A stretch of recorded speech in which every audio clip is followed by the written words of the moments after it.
Olá, vamos dar continuidade ao nosso estudo de termologia para essa semana de 27 de julho a 2 de agosto. O tema que vamos tratar diz respeito à calorimetria, ou seja, o dimensionamento da transferência de calor entre um sistema térmico e outro sistema térmico. A transferência de energia entre dois sistemas térmicos, que chamamos de calor, pode provocar duas situações. De imediato, é a mudança de temperatura entre os dois sistemas térmicos. À medida que um transfere energia para o outro, há uma diminuição da temperatura daquele que transfere e um aumento da temperatura daquele que recebe. Nesse momento, chamamos essa transferência de calor sensível. Porém, podemos ter também uma segunda possibilidade, essa transferência de calor criar momentaneamente um processo de mudança de fase, do estado sólido para o líquido, líquido para o gasoso, ou vice-versa. Nesse momento de mudança de fase, nós denominamos essa transferência de energia de calor latente. Nessa transferência de energia de um sistema térmico para o outro, as características de cada sistema térmico são importantes. Uma das características que cada material tem é o seu calor específico.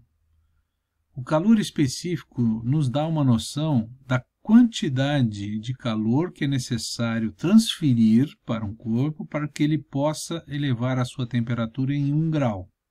Portanto, se compararmos massas iguais de vários materiais, vamos observar que a quantidade de calor necessária para elevar a temperatura deles, no caso, por exemplo, 10 graus, é diferente. Portanto, essa propriedade de cada material chamamos de calor específico. Portanto, o calor específico é a razão entre a quantidade de calor transferida pelo produto da sua massa e da variação de temperatura que ele sofre com essa transferência de calor. A unidade do calor específico é caloria graus por grama, sendo graus Celsius, ou grau Kelvin, ou Fahrenheit. Também podemos ter joule por grama, ou quilograma por grau Celsius. Quando queremos simplesmente aferir uma relação entre a quantidade de calor transferida para um sistema térmico e o aumento ou diminuição de temperatura que ele vai ter, chamamos essa relação, ou seja, essa razão entre a quantidade de calor e a variação de temperatura que o corpo tem, de capacidade térmica. Portanto, do ponto de vista da equação ou da fórmula, a capacidade térmica é a razão entre o calor fornecido e a variação de temperatura. Observe que aqui não se considera a massa. Quando a transferência de energia de um sistema térmico para o outro provoca uma variação de temperatura do corpo que recebe ou cede essa transferência de energia, nós temos uma etapa chamada calor sensível. O calor sensível pode ser dimensionado a partir de 3 informações básicas, que é a massa do corpo, da qual está sendo transferida energia, o calor específico, portanto, a identidade desse corpo, que é tabelado, que é representado pela letra C, e a variação de temperatura que esse corpo tem à medida que transferimos essa quantidade de energia, portanto, representado pelo ΔT. Quando temos o início de um processo de mudanças de fase, há uma situação bastante característica e específica. Nesse momento, a variação de temperatura não se altera enquanto estiver ocorrendo o processo de mudança de fase. Portanto, para dimensionar o calor transferido nesse momento, nós temos que levar em consideração a massa do corpo, que nesse caso é representado pela letra M, e uma característica específica daquele corpo, que é chamado o seu calor latente, tanto de fusão quanto de vaporização. E nesse caso, para dimensionar a quantidade de calor transferida, nós precisaríamos ter então duas informações: a massa e o valor tabelado do calor latente, seja de vaporização ou de fusão.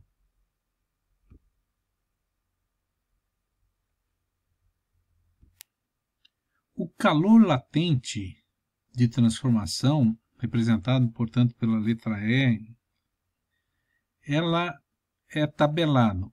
E aqui temos um exemplo no caso da água e do gelo. Portanto, no processo de fusão ou um processo inverso, que seria solidificação, nós temos uma quantidade de energia necessária por cada grama do material. Essa quantidade de energia ela é necessária para você completar o processo de mudança de estado para aquela massa determinada. Nesse caso, 1 grama. Assim como no caso da condensação e vaporização. Observe a diferença de calor necessário para você fazer a fusão do gelo para a água e o calor necessário para você fazer a vaporização, ou seja, do líquido para o vapor. Observe esse diagrama de blocos. Nós representamos aqui um processo de transferência de energia a um corpo. Nesse caso, a água, que inicialmente está a uma temperatura de menos 10 graus Celsius, portanto, no estado sólido.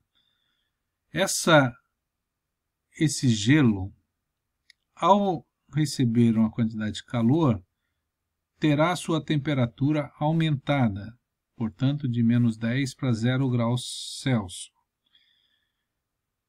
À medida que chegou a essa temperatura de 0 graus Celsius, esse gelo entrará num processo de fusão. Portanto, nós teremos aqui uma etapa de mudança de estado. Para que ocorra essa mudança de estado, há necessidade de continuar fornecendo a quantidade de calor.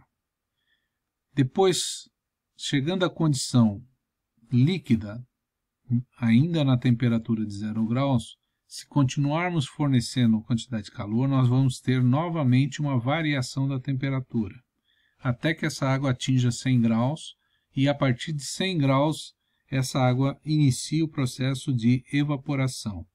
Esse processo de evaporação também é necessário continuar fornecendo uma quantidade de calor, e, portanto, nesse momento de mudança de estado, não há variação de temperatura, apesar de estarmos fornecendo uma quantidade de calor. E, posteriormente a toda a água se evaporando, esse vapor d'água pode continuar sendo aquecido a temperaturas maiores que 100 graus. Para isso, teremos que continuar fornecendo uma quantidade de calor. A soma de calor fornecido a cada etapa dessa me dá a quantidade de energia total que eu precisei para levar a temperatura do gelo de menos 10 graus a uma condição de vapor a 130 graus, passando por duas etapas de mudanças de estado, uma fusão e uma evaporação. Aqui, novamente, temos um diagrama de blocos mostrando um processo de aquecimento de um gelo até que ele se transforme em água líquida e fazendo com que a temperatura dessa água chegue a 50 graus.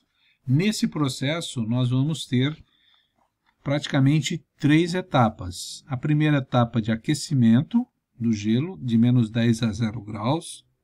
Depois a etapa de mudança de estado, chamado calor latente. Né? E depois, quando a água se tornou completamente líquida, nós temos aí um processo de aquecimento, né, que chamamos essa etapa de calor sensível. Portanto, o calor total é a soma da energia fornecida em cada etapa dessa.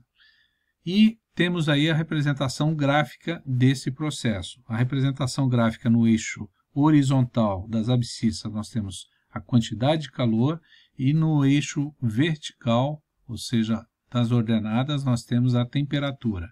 Veja a variação da temperatura com o calor fornecido.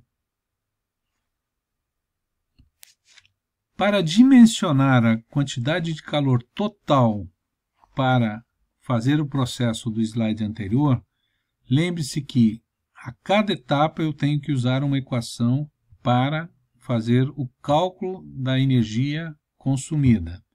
Nesse sentido, o calor S1, que representa o calor da primeira etapa, que é o calor sensível, será dimensionado à medida que eu tenho três informações: a sua massa, o calor específico do material e a variação de temperatura. Por isso está representado na equação do meio por mc ΔT. O calor latente, que representa a segunda etapa, que é o QLF, será substituído pela equação massa vezes L, que seria o calor latente de fusão. Portanto, nós temos aí uma etapa de mudança de estado. E por último, na terceira etapa, que é quando a água vai de 0 a 50 graus, nós teríamos que também dimensionar essa etapa. Portanto, a massa da água, o calor específico desse material nessa condição e a variação de temperatura. À medida que eu tenho essas informações, eu consigo dimensionar o calor total transferido ao corpo para que ele fosse da temperatura de menos 10 graus Celsius a 50 graus Celsius. Aqui temos uma representação do processo inverso e, portanto, o gráfico terá um processo inverso. Nesse caso, nós estamos retirando energia desse sistema e, portanto, essa energia está sendo transferida para um outro sistema, de tal forma que a água vai se congelar. Observe que nesse caso em que estamos retirando energia do sistema e, portanto, a sua temperatura está abaixando, a temperatura inicial será no caso, 50 graus, e a temperatura final da primeira etapa será 0 graus. Portanto, como o ΔT é a diferença entre a temperatura final menos a inicial, observe que, ao representar o ΔT de forma numérica, nós temos 0 como temperatura final, menos 50 graus, que é a temperatura inicial. Portanto, o ΔT sempre será a variação da temperatura final menos a inicial, não importando qual é o sentido do processo. E observe, por exemplo, na última etapa, nós temos a temperatura saindo de 0 graus e indo para menos 10. Portanto, a temperatura final é menos 10 e a temperatura inicial é 0. Por isso que na última equação nós temos lá menos 10, menos 0, para representar essa diferença de temperatura nesse momento em que ocorreu essa diminuição da temperatura. Ok? Então, agradeço aí a atenção e vamos depois para as listas de exercícios e conversar no fórum sobre essa apresentação e as dúvidas.